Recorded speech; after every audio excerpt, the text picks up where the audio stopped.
आदरणीय गरीबदास साहिब जी ने अपनी वाणी में लिखा है, राम नाम जप कर थर होई, ओम सोहम मंत्र दोई। ये दो मंत्र हैं सतनाम के, और इन्हीं मंत्रों को कौन जाप करते थे? आदरणीय नानक साहिब जी।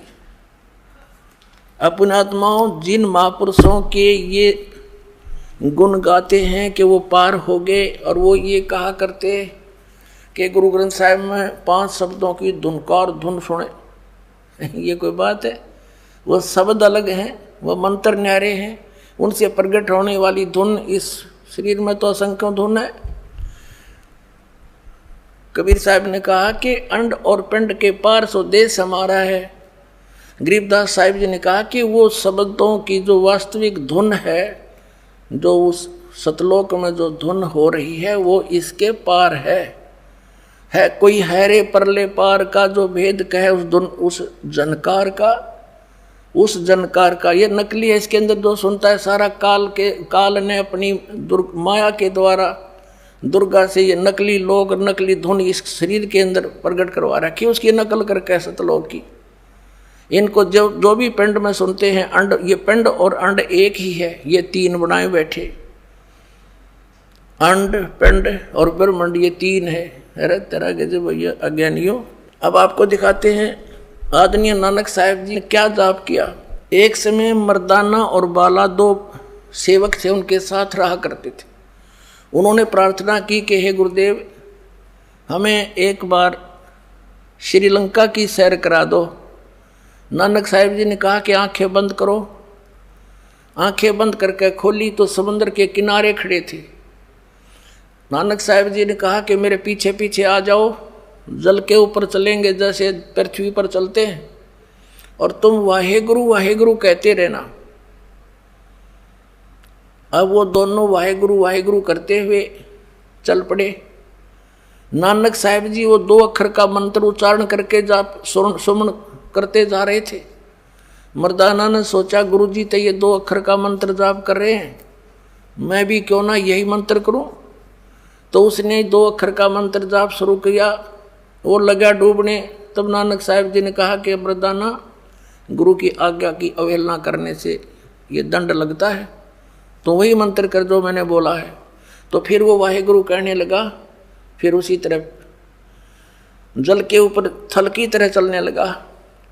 अब यहाँ झटका देना अनिवार्य था नानक साहिब जी के द्वारा, कि नहीं तो ये नाम सार्वजनिक हो जाता। ऐसा भय मान गया पूरा सिख समाज कि यदि इस नाम का जाप कर लिया तो मर्दाना की तरह दंडित हो जाएंगे, और गुरुदेव की आज्ञा की अवहेलना होने से हानि हो जाएगी। इसी कारण से वो प्राण संगली के अंदर नानक साहिब जी ने सारा भी डिटेल लिखी थी।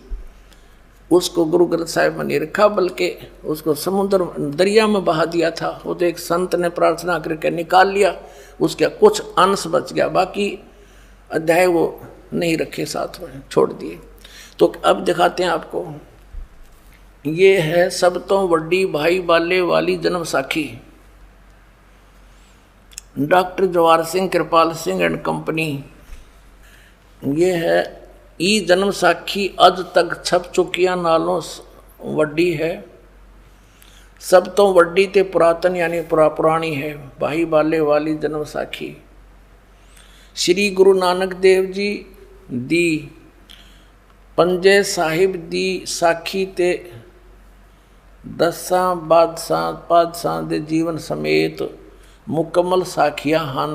प्रकाशक हैं doctor Jawahar Singh, Kirpal Singh and company. पुस्तकां वाले गली नंबर 8, बाग रामानंद, अमृतसर, ये यहाँ छपी है। अब इसके हम चलते हैं 547 पृष्ठ पे। ये है 547 पृष्ठ, समंदर दी साखी। बाला संधु उवाच, यानी बाला संधु ने उवाच माने उसका कथन। ताते है गुरु अंगद जी, जद गुरु नानक जी अजीते पासों विद्या होए, ता मर्दाने किहा सच्चे पातशाह जी असा समंदर ता देखिया। पर लंका ना देखी जिथे रामचंद्र जी चढ़ाई कीती है।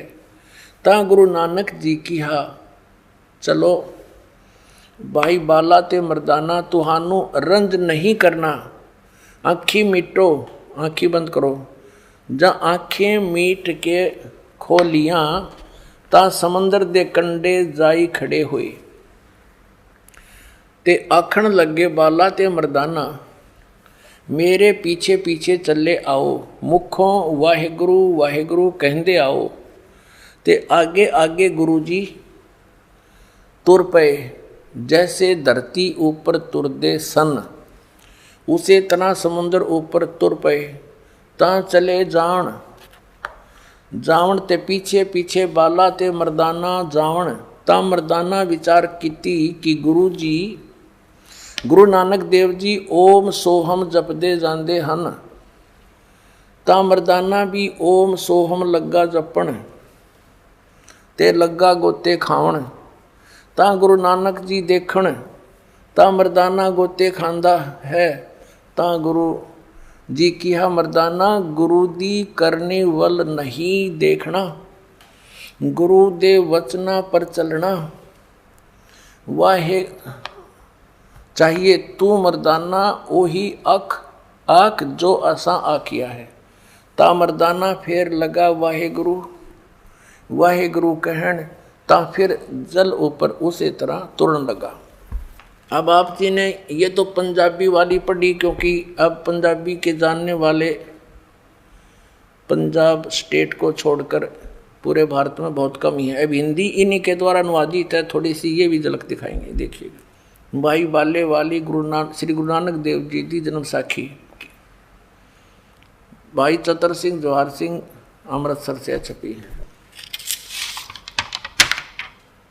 पंजे साहिब और 10 बादशाह का जीवन संपूर्ण साखियां सही दर्ज है। ये यहाँ से प्रकाशित है। भाई चतर सिंह जीवन सिंह बाजार माई सेवा अमृतसर। फोन और फैक्स नंबर ये है इनके। और ये प्रिंटेड जीवन प्रिंटर्स अमृतसर। फोन नंबर इतने। इसके 500 देखिए 59 पृष्ठ पे ये है 559 यानी 559 पृष्ठ। समंदर की साखी समंदर की। एक दिन मर्दाने ने कहा हे महाराज मेरा मन चाहता है कि समुद्र में जो लंका है वहाँ का भ्रमण किया जाए। गुरुजी ने कहा अच्छा आप लोग अपने नेत्र बंद करो। जब मैं और मर्दाने ने नेत्र बंद करे क्षण पीछे खोले तब हम लोग गुरुजी के साथ मान समुद्र तट पर खड़े थे। अब गुरुजी ने कहा कि तुम लोग समुद्र के जल पर वाहेगुरु जप करते पैदल ही चले आओ। हे गुरु अंगद देव जी हम लोग गुरुजी के पीछे पीछे उसी तरह जा रहे थे जैसे सूखी पृथ्वी पर चला जाता है। आगे आगे गुरुजी ओम सोहम का जप करते चले जा रहे थे। तब मर्दाने ने सोचा कि हम भी ओम सोहम का जप क्यों ना करें। तब मर्दाना भी ओम सोहम की रट लगाने लगा।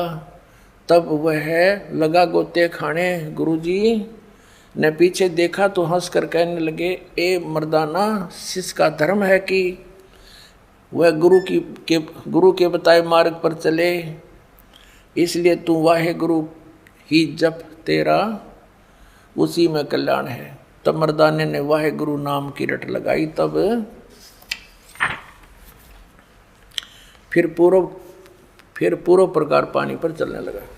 अपनात्माओं ये विचारणीय विषय है कि नानक साहेब जी स्वयं तो जाप कर रहे और शिष्यों को मना कर रहे। कारण क्या था?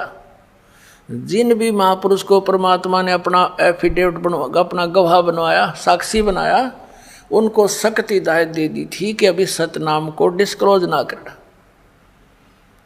धर्मदास मेरी लाख दुहाई, ये मूल ज्ञान की तबार न जाई। मूल ज्ञान अलग है और सार नाम अलग है। तो यहाँ पर गरीबदास साहिब जी कह रहे हैं कि सोहम शब्द, कबीर साहब कहते हैं सोहम शब्द हम जग में लाए और सार शब्द हमने गुप्त छुपाए, आदि नाम को भी डिस्क्लोज नहीं किया, केवल इस दास पर मेहर करी, इन महापुरुषों को दिया। अब इन्होंने सतनाम को भी डिस्क्लोज करना नहीं, आदेश था इनको कि नहीं बताना किसी को, ना काल के दूतों का हाथ लग गया, जाल काम बिगड़ जाएगा सारा। अब कैसे पहचान करवाते हम? अब सारे फेल हो गए, ये सब खिसियानी से हुए बैठे, अब क्या करें, सबके जड़ दिखा दी। अब ये सभी पंथ खत्म हो जाएंगे कुछ दिनों में। बुद्धिमान लोग हैं, कोई बालक थोड़े ही हैं, अपना जीवन नष्ट करेंगे उन मूर्खों के पास लग गए, जिनको तत्व ज्ञान नहीं, उनके पास कोई समाधान नहीं, लग चले। इसीलिए तो गए थे एक डॉक्टर के पास, हमारा रोग कटे। अब पता लग गया उसने तब राख की पुड़िया बांध रखी है, दवाई है ही नहीं, तो कौन मरेगा उनको खाकर। अपने आत्मा